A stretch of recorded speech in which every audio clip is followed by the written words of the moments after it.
Okay. Excuse me, I was farting around with my technology this morning, and I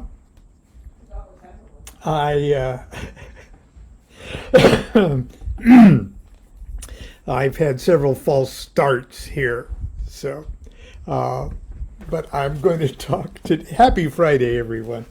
Uh, I'm going to talk today about uh, something that took place 50 years ago. 50 years ago, right about now. And I know for many of you, your grandmothers weren't even born 50 years ago. But anyway, I've I've announced it as I was going to talk about Zanoni and my Rosicrucian tale, or my Rosicrucian adventure, and but I'm also going to drag in my father's ghost. Uh, I'm sure he won't mind. According to some belief systems, he's probably incarnated again and is now singing in a K-pop group. He's in a boy band someplace. But anyway, be that as it may,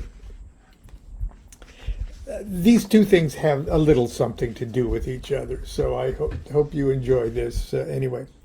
Almost everyone who's lost a loved one has at least one visitation story to tell. Usually the deceased appears in a vivid dream or vision a week or two after dying and delivers a message to the effect that everything's okay and not to worry. I used to think this phenomena was a natural denial mechanism of the mind, triggered at times when it's easier to accept an hallucination rather than dealing with grief and the greater mystery of death. Now I'm not so sure. When I was 24, my father died of emphysema, a few weeks after seeing Jean-Paul, our son, take his first steps. My dad was only 61. About 10 days after his funeral, he showed up to deliver a curious message. Since my initiation into Amorc, that's A-M-O-R-C, the ancient mystical order Rosicrucius, or whatever, I had joined the Rosicrucian or Amorc around 1971, and I've been very kind of active in the local lodge. It was my first introduction to lighting incense, strutting around in the dark in robes. Since my initiation into Amorc, I'd set aside an hour or two each Thursday night to study the monographs and practice the various outlined psychic exercises. For some reason, I decided this night I'd perform my devotions before dinner and set up my sanctum altar in the bedroom. I opened the temple with the usual ceremonial formalities, unsealed my new monograph, and started to read. Almost immediately, I found that I could not keep my mind focused on the words. I found myself reading the same sentence over and over again until I became extremely sleepy. I finally gave up trying to read altogether and decided to take a little nap before dinner and pick up my studies later. I blew out both candles and stretched out in the cool darkness. Now there's usually two the Rosicrucian meditation technique is, or the little altar is called a telesterion. And you set up a mirror and have two candles on either side of it. And you can get the candlestick holders with Rosicrucian stuff on it. It's really cool. And you light some incense and and you sort of stare at the mirror with these two lit candles. But I digress. I blew out both candles and stretched out in the cool darkness. In those days, it was my habit, when sleeping on my back, to cross my arms over my breasts. I closed my eyes and was instantly out. Suddenly, I became conscious that the room was no longer dark. I remember thinking that I'd broken the very first safety rules of fledgling Rosicrucian mystics and allowed myself to fall asleep with candles burning. That's one of the first mystical rules of Rosicrucianism. The first one is don't run with scissors, and the other one is don't fall asleep with the candles on. And indeed, we had a friend that burned down, a friend who lived communally down the street in Costa Mesa, who fell asleep with the candles on and burned the whole house down. But anyway, I digress. I opened my eyes and looked up at the ceiling. I could see every detail, bathed in a warm orange light. Then I noticed my arms were no longer crossed over my chest, but stretched out crucifixion style. That struck me as being very curious, because I knew I hadn't been asleep long enough to change positions. The pit of my stomach tingled with the joyous thrill I always feel when I dream I'm flying. But I wasn't flying. I was flat on my back on the bed. I turned my head to the left and looked down my arm to see my hand dangling over the mattress.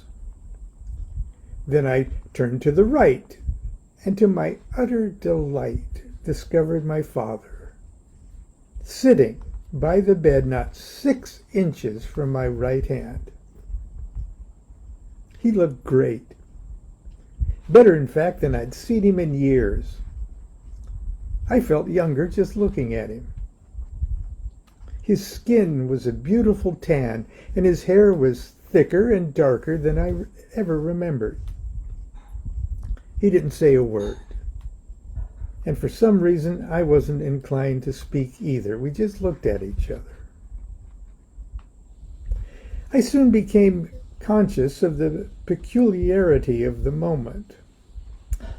The light in the room did not come from the candles or the electric lights, but seemed to radiate from every object in the room, but most especially from Dad and me. Also, there was a tangible silence in the room, as if the whole world was holding its breath. I had the feeling that if anything would move, it would do so in a blissfully slow motion. Finally, it dawned on me. I was sleeping. Dad was dead. And all this was very weird indeed. I had the presence of mind to realize that the thrill in the pit of my stomach was symptomatic of astral projection. And this whole experience might not be a dream at all, but a bona fide case of psychic contact with the dead. To test my theory, I willed myself to float slowly to the ceiling and back down again. I did it with ease. I looked over at Dad and smiled. He seemed amused, but a little impatient. Then, with great deliberation, he lifted his right hand. He wore a beautiful golden ring with a blue stone setting. The stone was embellished with the Masonic square and compass. However, upon closer examination, I saw that superimposed upon the square was a downward pointing triangle surmounted by an ankh, very similar to the Amorc device, the Amorc symbol. "Is this your message?" I asked mentally. He smiled and pointed to the ring. I had no idea what this meant. He delivered the wordless message with such drama and grace that for the time being I didn't care what it meant. It was just a beautifully pleasant moment. I choked up a little like I do when I almost cry at the movies. I closed my eyes just for an instant to control the tears. I took a deep breath and opened my eyes. The room was dark. My arms were folded over my chest. My father was gone. A week or so later, Constance and I visited my Aunt Vina, my father's sister, in Long Beach. I mentioned to her that I was studying the Amorc monographs, and she said, "In that case, I've got something for you." She went to her bookcase and plucked several very old Amorc books and some bound monographs from the 1930s. And they were bound in beautiful Amorc embossed. They were very, very cool. I wish I still had them. They got lost in one of the moves, I think. She said, "I took the lessons for about 5 years," as she handed me the books. "You're welcome to these old monographs, too. Your father tried to join the Rosicrucians when he was 17 or 18. But in those days, you had to be 21 years old to join the Rosicrucians. He was heartbroken. He was so thrilled when the Masons accepted him about the time you were born." This little tidbit of family history did not exactly explain my father's visitation, but at the time it served to encourage me concerning my direction, or the direction of my spiritual life. However, in the years to follow, when the mysteries of Rosicrucianism and esoteric Freemasonry would become the center of my magical life, I would come to understand that the message of my father's ghost was uncannily prophetic. So, that little tidbit was from my Life of the Spirits. But what got me going on all of that was, let's see here if I can...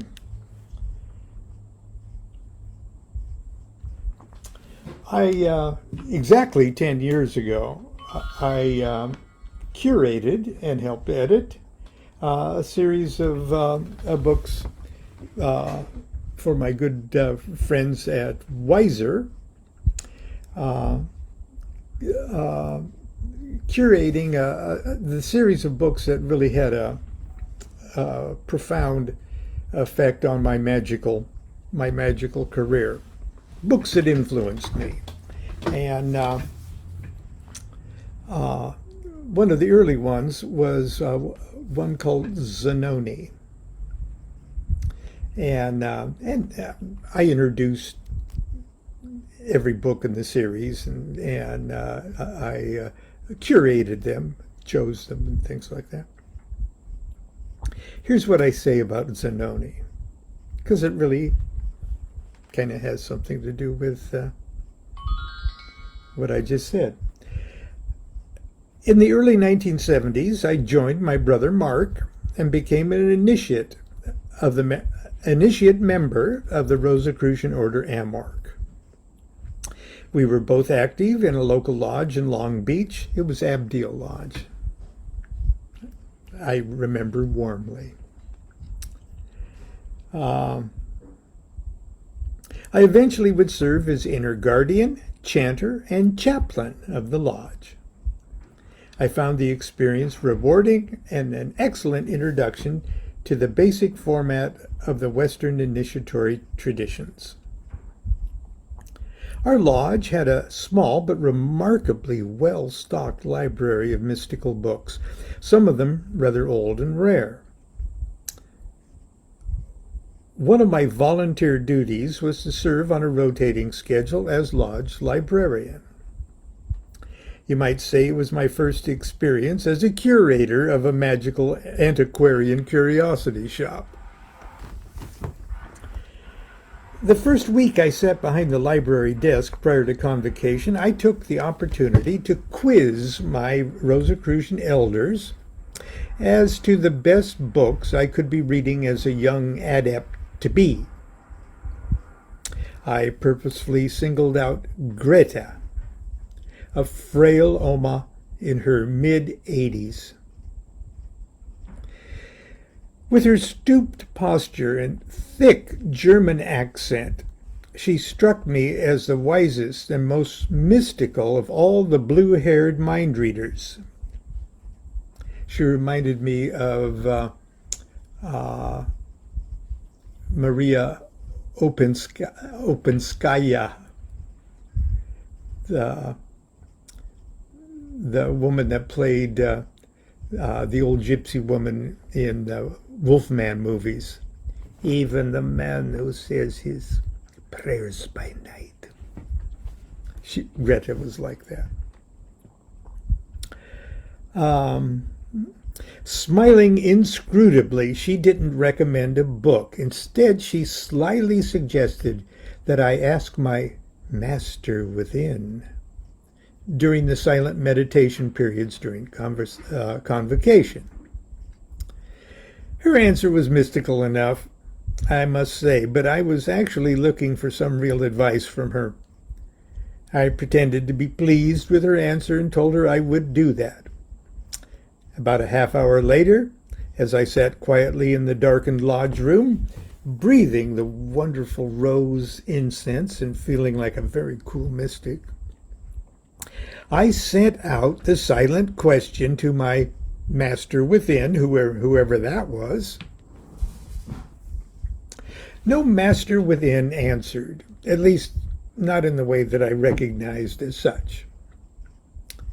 In fact, I was so distracted by the horrendous snoring issuing from the gaping mouth of an elderly past master sitting opposite me in the temple.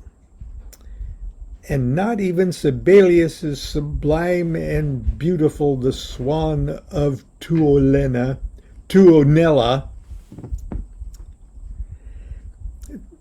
It sounds like a tuna fish candy spread. Spread some tunanella on Tuonela. Okay. Oh, it's a song. It's that beautiful cello song I'm talking about. You know what I'm talking about. Not even Sibelius's sublime swan meditation music could lift me above the maddening roar issuing from that old Rosicrucian lion. My mind wandered to the old cartoons where snoring is indicated by a string of Z's coming out of the sleeping character's mouth. Not a very mystical answer to my prayer to the master within, I thought. After convocation, Greta came to my table and asked if I'd received my answer. I didn't have the heart to tell her that all I could think about was how the old guy was ruining my meditation with his snoring. I quickly searched my brain for something truthful to tell her, and the first thing that jumped into my mind was the cartoon Z's. So I told her, all I got was the image of a Z. Zanoni, she dramatically hissed through her dentures in the most beautiful accent. She pushed me aside, walked straight to the glass doors of the book cabinet, and almost without looking plucked a very old book off the shelf. It was an 1881 Zanoni, complete in one volume, by Lord Lytton. Even though it had been first published in 1842 in 3 volumes, the one old Greta handed me appeared to be a first edition of the work in a single volume. It was very rare and a relatively valuable book. And now I was stuck with the task of reading it, whether I wanted to or not, and then reporting back to Greta.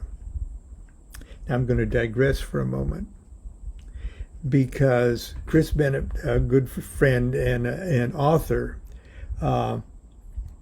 posted on my Facebook page today as a comment when I mentioned Zanoni, a quite thorough sort of biography of Lord Lytton, and how cool he was, and complete with hashish and all sorts of fun stuff.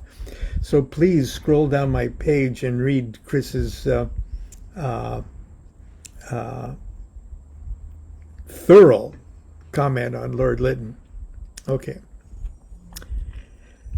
I started reading it the moment I returned home from the lodge. I was very impressed with the story. In fact, after only a few pages, I was giving full credit to my master within, for so ingeniously tricking me into selecting it. It was a Rosicrucian miracle.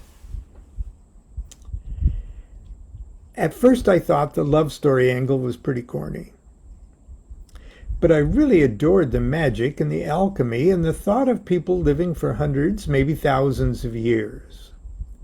It was just the kind of story an adolescent mystic eats up. Terrible spirits, guardians of the threshold, wise masters and disobedient students. Zanoni had everything.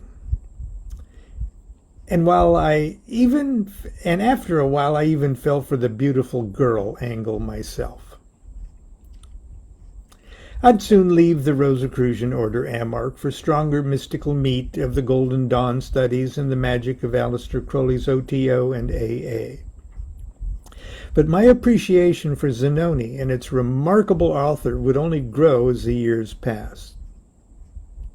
Lytton, who is perhaps best known as the author of The Last Days of Pompeii, penned Zanoni in 1842, a full generation before the founding of Blavatsky's Theosophical Society and the Hermetic Order of the Golden Dawn. He was friends with Alphonse Louis Constant, Eliphas Levi, and it appeared from references he makes in Zanoni that it was likely he was familiar with the book of the sacred magic of Abramelin the Mage.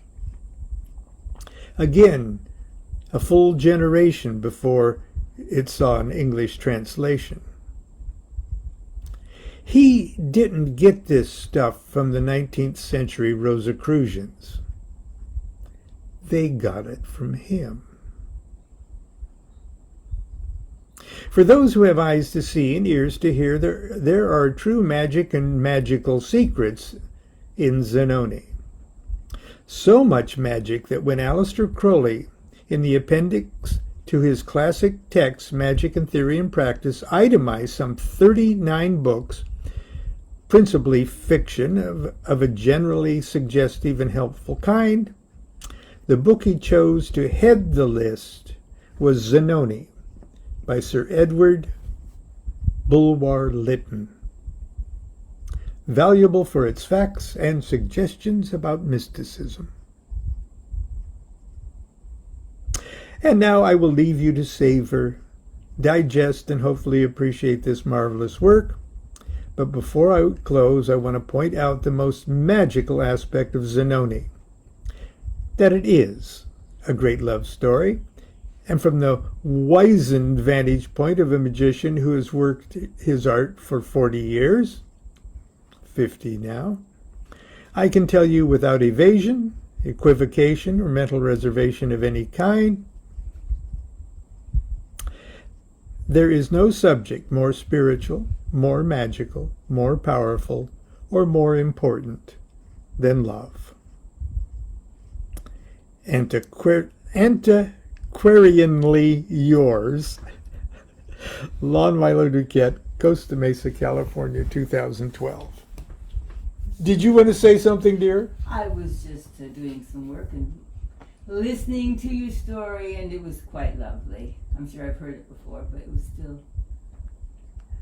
I've been busy fixing the bed, hanging out laundry, fixing breakfast, cleaning out the turtle pan, and I just finished snaking out your bathroom sink with my lovely tool. Which looked much ickier than this before I cleaned it. Thank you, dear. And I still haven't found the correct bolt to fix your arm of your chair. Well, I hope you will get to that today. I'll help you with Ace Hardware too. Well, thank you. Yes, and that's not even a busy day for her. Okay. No, that's just the first hour or two. But yes, it's all about love. Yes, I love snaking. Obviously, I love snaking drains. I do actually. That's what's wrong with me. I'm the luckiest man on earth. Until tomorrow, continue to be good to yourself and be good to each other. Do what thou wilt, shall be the whole of the law. Love is the law, love under will. See you tomorrow.